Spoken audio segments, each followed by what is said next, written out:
David, thank you so much for being a guest on the Tech Guys Who Invest podcast. We're excited to pick your brain as a former financial advisor, so thank you for being on the show. Oh, it's super to be here. Thanks. Yeah, thanks, David. We're really glad to have you. So from a financial advising perspective, do you help people, when you were a financial advisor, were you helping people plan for retirement, or what did that look like? No, I was primarily an institutional advisor. So I worked with institutions, mostly endowments and foundations, not-for-profits. And we did manage assets for financial planners. So we put out models for them. But I didn't spend a lot of time working with individuals because it's much different. I mean, I had a few like super wealthy family office types, but institutions are easier because you have boards and committees, but at the end of the day, it's not their money. So they don't quite have quite as much emotion involved in it. So that makes it a little easier. Plus, the sums are bigger, so you can put together more sophisticated portfolios. Fantastic. So when you talk about emotion, I'd love to get your thoughts on that, because I think that's a big thing. Adam and I are from the school of thought where you do the math tells you what to do. Don't involve your emotion, because when you do that, you may fall in love with something even though the numbers don't make sense. So where do you stand with when you talk to people about emotion and investing? Well, I think you're correct. You need to control your emotions, but the markets are priced on emotions. So you have the math, you can do the math of a particular investment, and the math is a function of the cash flow. You know, if it's a real estate investment, it's a bond, it's stock, what's that cash flow? How is that cash flow growing? But the emotion is how are investors pricing that cash flow? And real estate's a great example. If you look at the capitalization rates on real estate, they're at all-time lows right now. So the market is exuberant about real estate. So that you have to take that emotion into account when you're pricing deals, because deals now have cap rates of less than 5%, where 10 years ago it was double that. And so that's where you need to be aware of the emotion, but control your own emotions, so you're not, as you mentioned, falling in love with properties, which I've done my share of, and because it's hard, especially with real estate, right? It's very easy to fall in love with a property. Yeah, it really is. Do you focus on real estate a little bit as well? To some extent. I found, like, I've done properties where we converted a single family home into a triplex. I'm involved in other sort of college rental. But I find when it comes back to emotion, I don't like the taxing emotion of managing a property or finding somebody to manage it. So from that standpoint, all the equity real estate I own right now, it's either through an institutional fund or it's something that it's land, agricultural land, something like that. I know one of I think it was an episode in April on notes. So I have several notes that I hold on properties that, which I actually find kind of interesting. Maybe we'll get to that there's an opportunity there, particularly because so many individuals want to buy, do real estate through their individual retirement account. And there's not that many banks that will lend on that, because they can't get a personal guarantee because it's the IRA that owns it. So I've done a 12-plex that I lent on that, and the rate was 6.5%. So higher than the gentleman that's higher than his cap rate, basically. So the debt was earning more than his equity investment. Interesting. Right. Wow. So, yeah. So how does institutional fund investing work? I know you talked about that, and just for our listeners, I want to clarify what that is and how that works.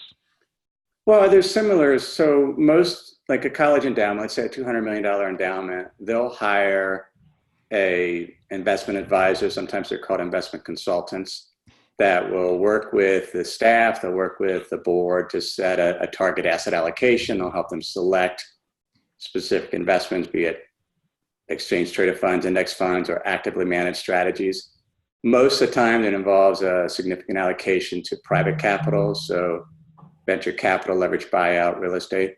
You're sort of kind of you have outside managers, but you're sort of kind of the gatekeeper and the continuity, because the board might turn over, but the advisor will be there. And so that's generally done on what's known as called a non-discretionary basis. But then there's something called outsourced CIO, where the advisor, and we did this also, takes discretion, can actually make changes without getting the approval of the committee or the board, which, makes it more fun, but it makes it easier on the board. But so you get both of those sides. Okay. Sorry, go ahead, Adam.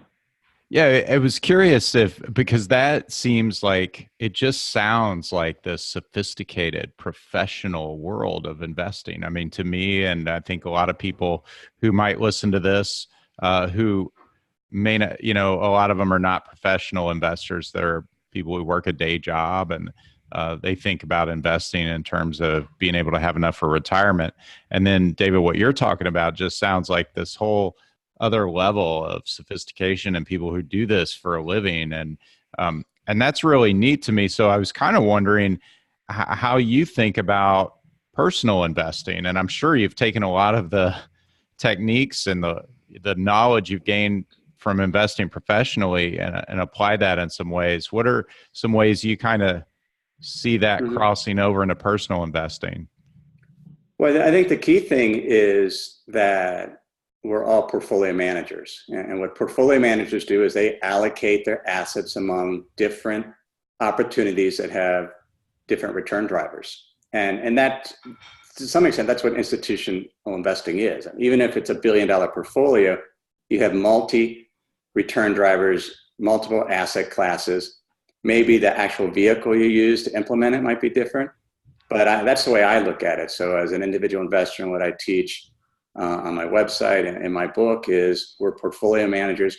We don't have to be an expert. Most of the committee members on a not-for-profit, they're not necessarily investment experts. I mean, you need some baseline knowledge, but basically you're using rules of thumb to make the best decision given the market environment, and making sure that we don't, the cliche is don't put all your eggs in one basket, but that's true. You really want different assets. You want public assets that are tied to financial markets. You want some private assets that are away from the financial system. You want investments, which are things that have a positive expected return. And then perhaps you want maybe 10% in speculations, and that's would be something like gold or cryptocurrencies, or something where there's some disagreement on whether the return will be positive or negative. Speculations typically don't have an income component. Investments typically have an income component, or at least an earnings component, where the cash flow is growing. Interesting. That is definitely, it sheds a new light onto that institutional and how you look at individual portfolio management. So I think that's cool. So thank you for sharing that. In your experience, what have you seen has been the most successful investment asset classes?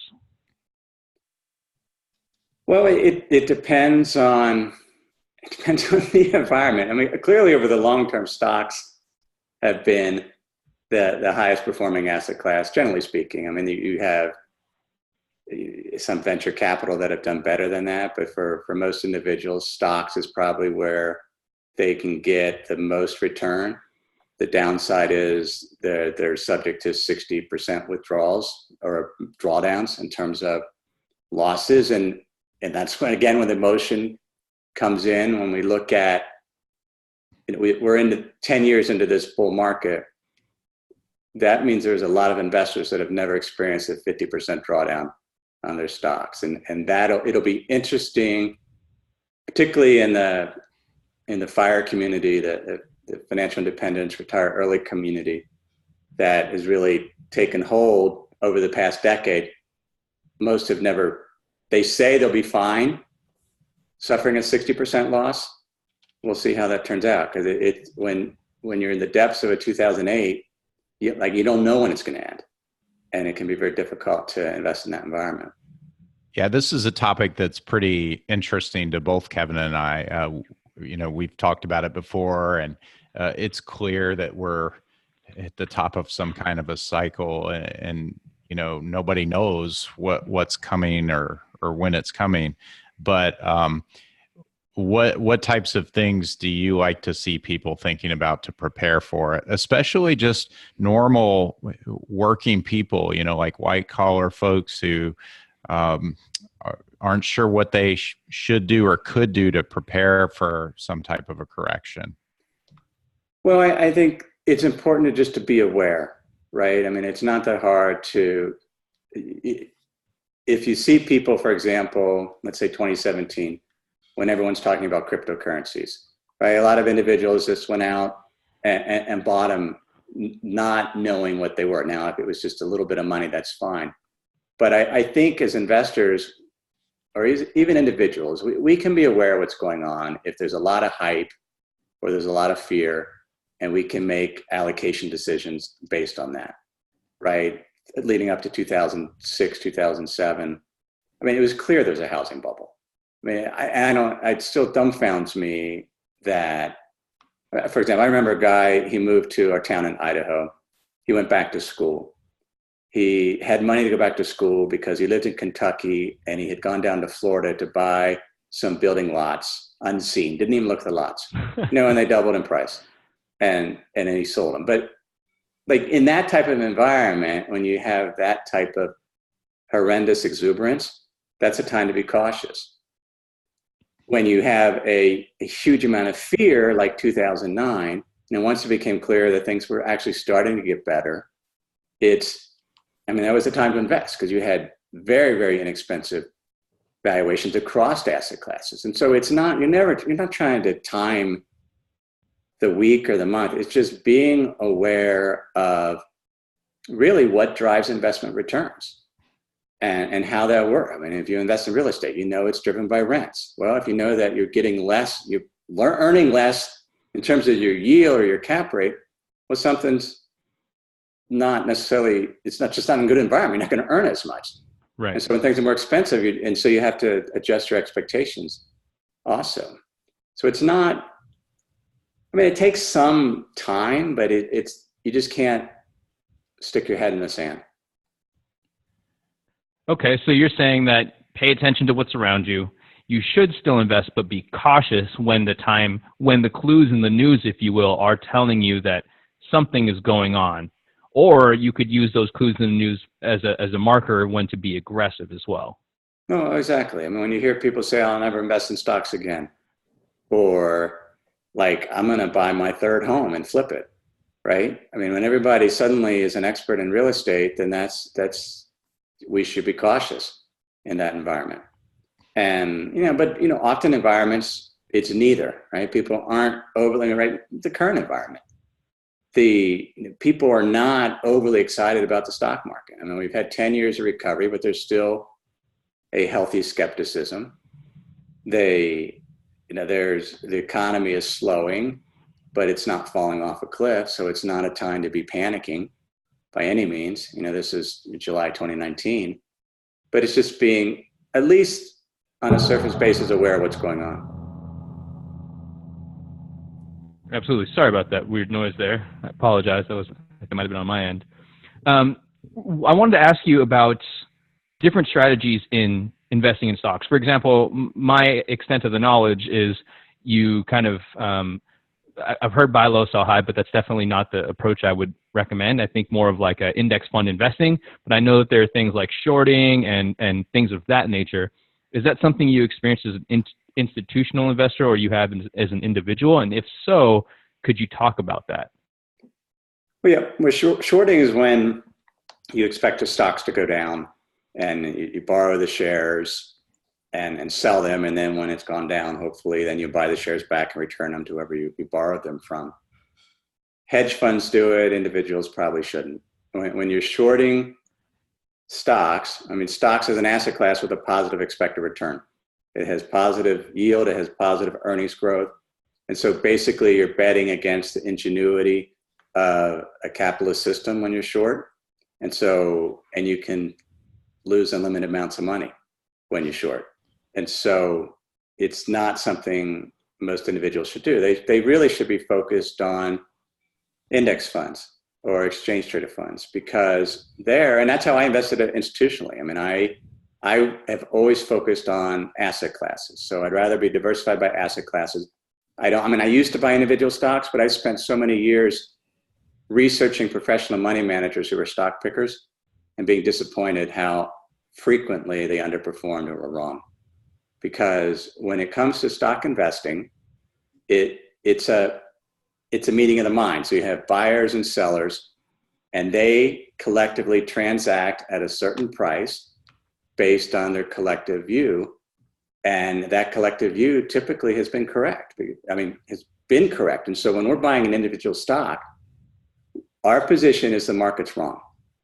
Your belief is that this stock is mispriced, that it is selling below its intrinsic value. And that's hard to do, because one of the things you have to consider is, like, who's selling that stock to you? One of the questions I always ask is, who's on the other side of the trade? So it's because it's an auction market. It's the same in real estate, right? Who's selling you that real estate property? Why are they selling that?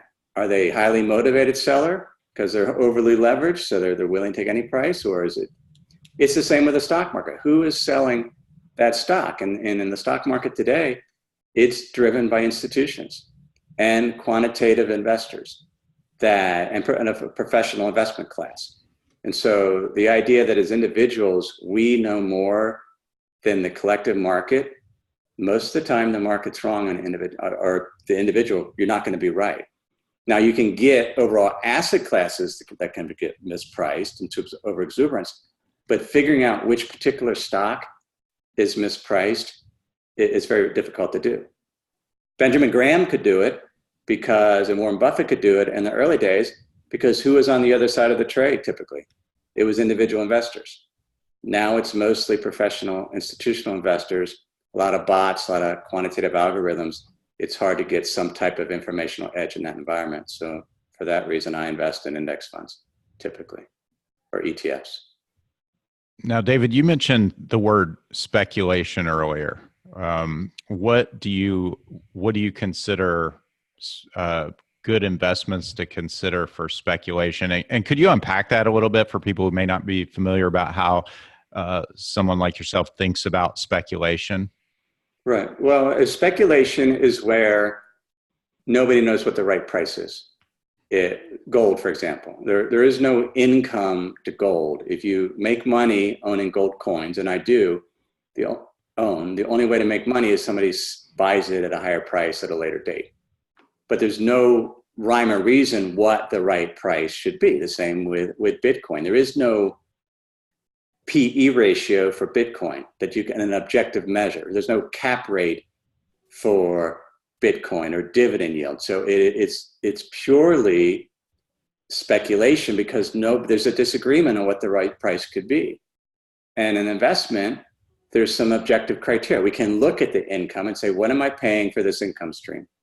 Or what's that income stream discounted in today's dollars? Or what's the earnings and how fast are the earnings growth? So that, in my mind, that's what investing is. That's where most of our time should be spent. It's fine spending some time with speculation, but it should be, because you never know if you're going to be the right price and you don't have kind of that income. I mean, you can be wrong, for example, in your real estate price, but because you're getting the rent over time, right, you're not going to lose your shirt. If you're wrong in speculation, it can be very painful, and you don't have any income to sort of mitigate those losses. Yeah, that makes sense. And then how do you use that in your overall strategy? Do you kind of use it as a hedge, or do you use it as just a diversification of some sort? In terms of the speculations that I use? Right. Yeah, I mean, they're hedges. I mean, if I look at my portfolio, less than 10% speculation. So I have gold. James Grant of Grant's Interest Rate Observer says gold is an option on basically uncertainty. I mean, we don't know if there's going to be a monetary collapse. I don't think so, but gold is an asset class. It's been around for millennia. It makes a nice hedge. Cryptocurrencies are an interesting hedge also. And I own some antiques. Antiques, it's not so much a hedge, but it's something apart from the financial system that it's not tied to that. But generally, the workhorse of most people's portfolio should be investments, things that generate income. which can include real estate, include stock, it can include bonds, and multiple different types. But the key is, okay, what's the cash flow being generated? And is that cash flow growing over time? And if so, at what rate? And how is that cash flow being valued? Are people paying a premium for that cash flow? Or they're fearful and don't want to own that cash flow stream, and so valuations are cheap.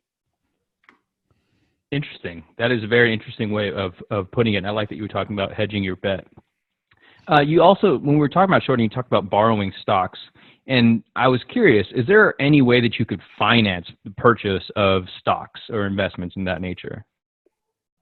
Well, Like yeah, I mean, that's what margin is, right? You can take out a margin loan and leverage up and buy stocks. The problem for individuals is the margin rates, the interest rate you're paying is 5, 6, 7%. A hedge fund can do it at basically whatever 30-day treasury yields are. So, I mean, that's why hedge funds exist, because they can borrow very cheaply and leverage up the asset class. Now, as investors, I don't know if you've talked about mortgage REITs on your show, mortgage real estate investment trust. I mean, that is that's a pure leverage play. So you have an institution that is able to borrow short, typically in the repurchase repo market. So it's basically overnight interest. And then they buy mortgage-backed securities, so bonds. But they lever up 3 to 4 times, and then they have a yield of 8%. So that's a way to be levered or play leverage as an individual. But generally speaking, we shouldn't be borrowing on our brokerage account to buy stocks or other asset classes. Real estate, I mean, it depends. I mean, most people use leverage for real estate, but the deal has to stand on its own. Right. And make sure that on an unlevered basis, it has a decent return. And I think, one of the things you're seeing in the real estate market now is that it often doesn't have a decent return on an unlevered basis.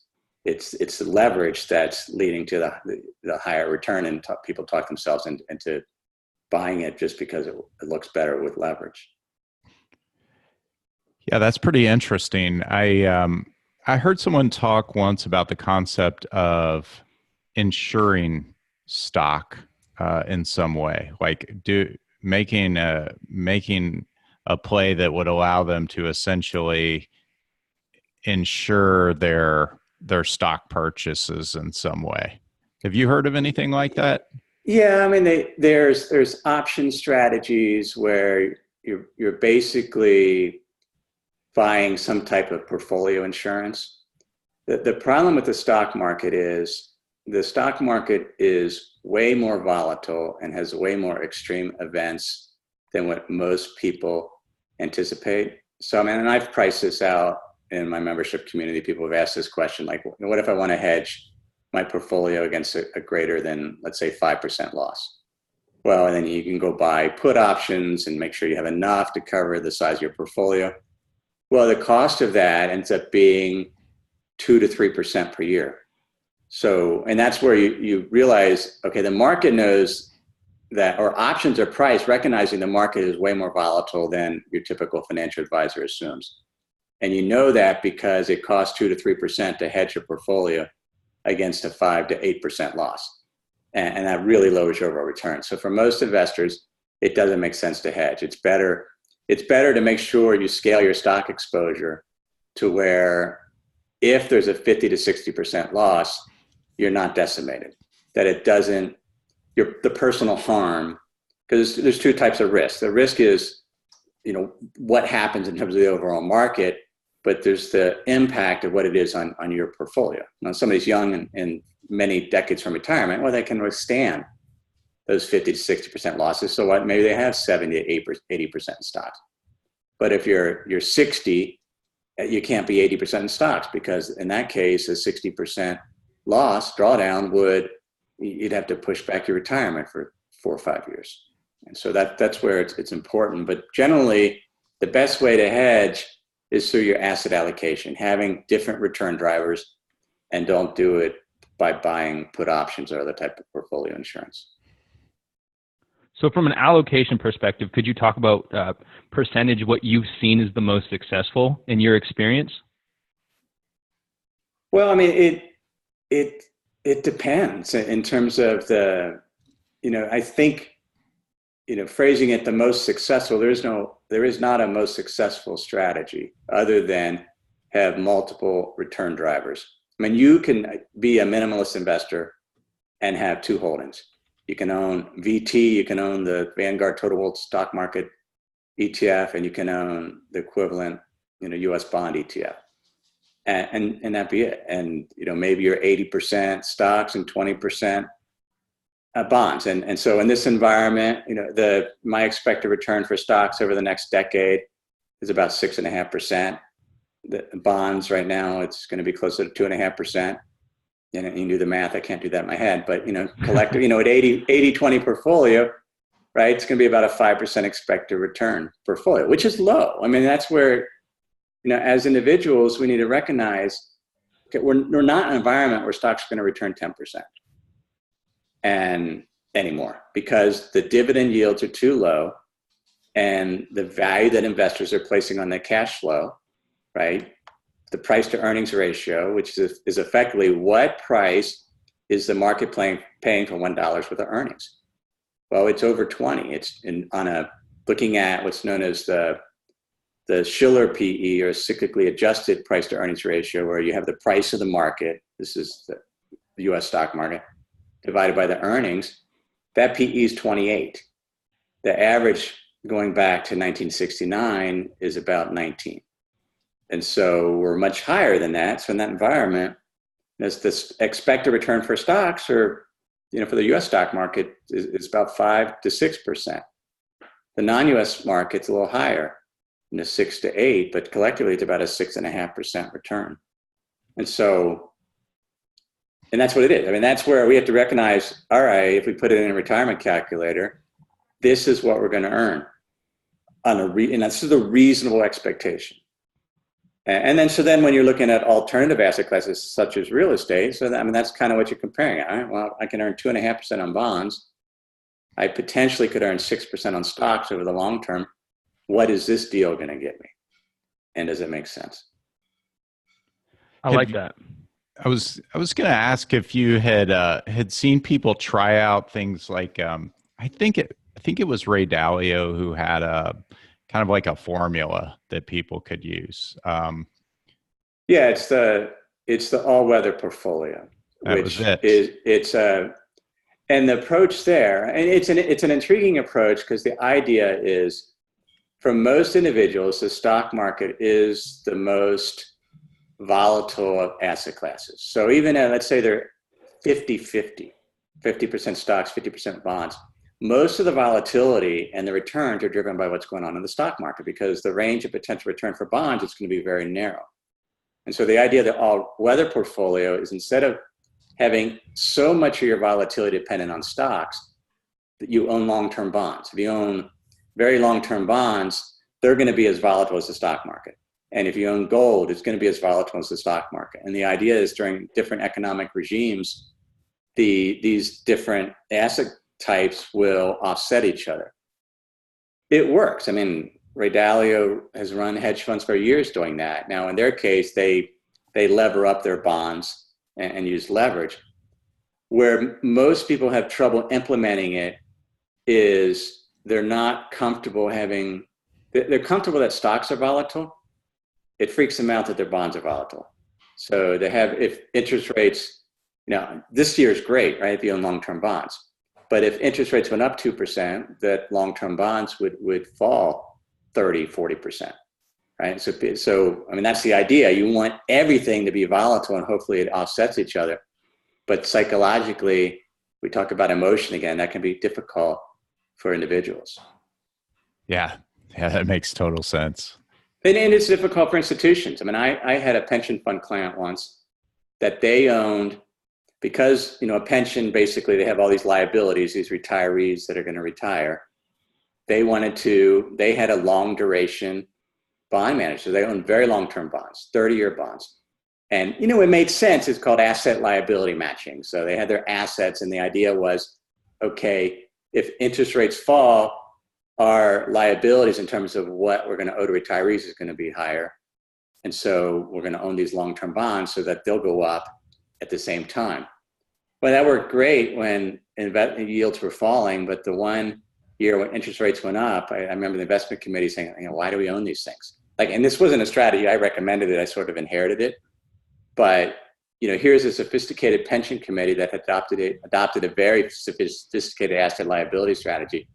The minute interest rates started going up, they started questioning it. And they couldn't stomach the volatility. And I think oftentimes individuals, like this whole all-weather portfolio has gotten a lot of press, but most individuals have not experienced the downside that can come from that strategy, particularly over the past decade. Yeah, I imagine if they bail at the wrong time, that's exactly the wrong thing to do, and then it ends up hurting them. Exactly. Yeah, it's got to be a very long-term strategy, and you have just to learn to ignore it. And I don't invest that way because I'm not comfortable owning long duration bonds because I did a podcast episode on this recently, because whenever you own any asset class, you have to ask, well, what role does this play in my portfolio? If you're doing this all-weather portfolio, the role of bonds is to be volatile and to offset the volatility of stocks. In my portfolio, the role of bonds is income. It's strictly income. And so in this environment, I'll own short-term bonds because I can get 2.5%. The same as a 10-year treasury bond. Why would you own 10-year treasury if you can get the same yield? Well, the only reason is because you believe interest rates are going to fall. So that's a different role. So then you're speculating in interest rates. We talk about speculation. You're making a binary bet that interest rates are going to go up and down. And that's what speculation is. It's a binary choice. It's either you're going to be right or you're going to be wrong. You have to be precisely right or you're going to be precisely wrong. I prefer investing where there's some income, so I don't have to be precisely right. I just have to be vaguely right and collect that income. Now, speaking of income, and you talked about intrinsic value earlier. Adam and I, when we invest in real estate, we look for problems to solve, and it's easier for us on the real estate side because we can talk to the seller, get their motivation. I imagine when you're looking at a company, it might be a bit harder, and as an individual investor, how would you go about finding intrinsic value then in a company? I don't. But as an investor, the best institutional managers I know on the stock side do exactly what you described. They want problem stocks. They want stocks that are complex, that nobody's willing to do the work to understand, to figure out, what's going on. And, they don't want story stocks like Amazon. Amazon's a story stock. You buy that stock because you believe that for whatever reason, the stock market has underestimated the growth aspects of Amazon. You don't buy Amazon because it's a good company or because, they make a lot of money. It's because the market's wrong. And so when you're buying a stock and doing the research, again, you're assuming the market's wrong. So you have to figure out, okay, why is the market wrong? And that takes time. And you're competing against professionals. I don't want to spend time doing that. I'd rather invest, one of my favorite areas to invest is what's known as closed-end funds. Closed-end funds or closed-end mutual funds. An open-end mutual fund, there's unlimited amounts of shares. So every day, the investment manager says, okay, here's what we own, here's what it's worth, here's the net asset value per share. And so everybody does the buy-sell orders and everybody gets priced at the net asset value. A closed-end fund there's a limited amount of shares. So it trades on an exchange just like a stock. But there's still a manager there investing. And so you can go in every day and say, okay, here's the value of the assets, here's the net asset value, but here's how the market's priced it. And there's times when they're selling at a 15 to 20% discount relative. And this is an extremely inefficient market from that standpoint. And you step back, well, why? Why isn't this discount, doesn't it narrow? And it's because it's a small market. It's mostly retail investors that panic. And it's a market that shouldn't exist. But the closed-end funds have been around longer than regular mutual funds. But if somebody wants to be a trader, why not do closed-end funds where you can see where there's a discount and collect the income and realize this is what you're going to make money at. You can make money at it. But most individuals, when they decide they want to trade, suddenly they're out buying commodity futures and foreign exchange. Things that they have to be precisely right in order to make money. They're usually precisely wrong because they're taken advantage by institutional traders and bots. And that's a terrible place to start investing. I mean, real estate's a much better place to start investing because you can actually look at it and get some income yield and do it right. But I know it dumbfounds me. What other category do you pick up the tools and start competing with professionals? No, tennis, you don't do that.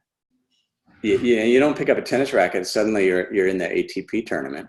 Right. But people do that all the day with foreign exchange. Well, yeah, I'm going to be an investor. I'll start doing my Forex account. And well, you're competing against professionals.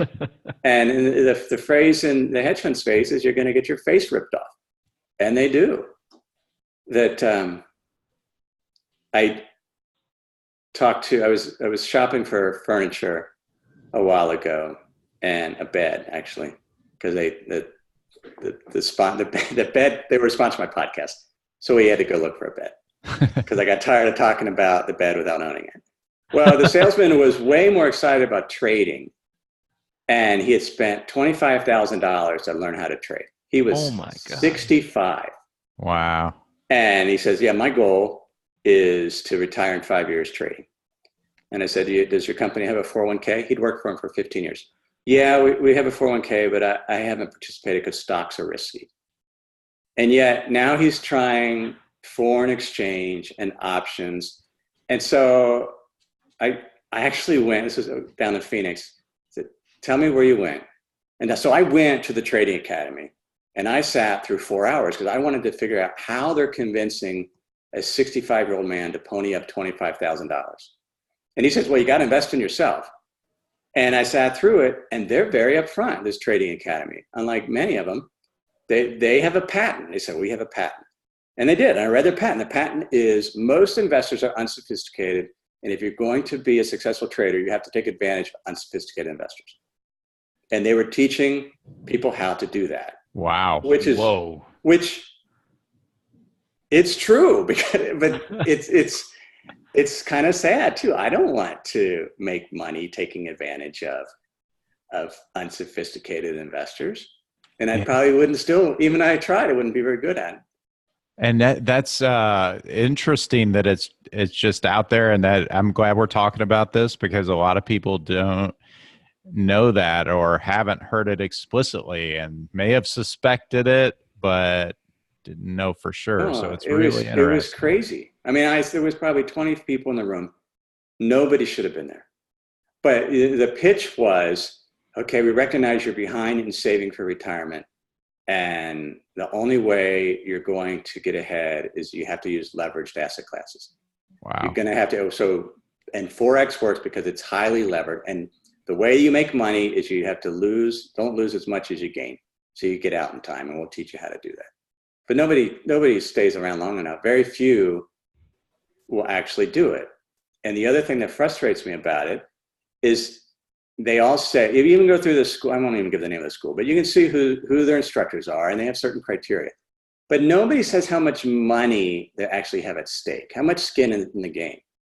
Yeah, I might be a successful trader, but my trading account might be $10,000. Okay, that's very different if you're managing $1 million or more, right? I mean, as an institutional investor, we manage $2 billion.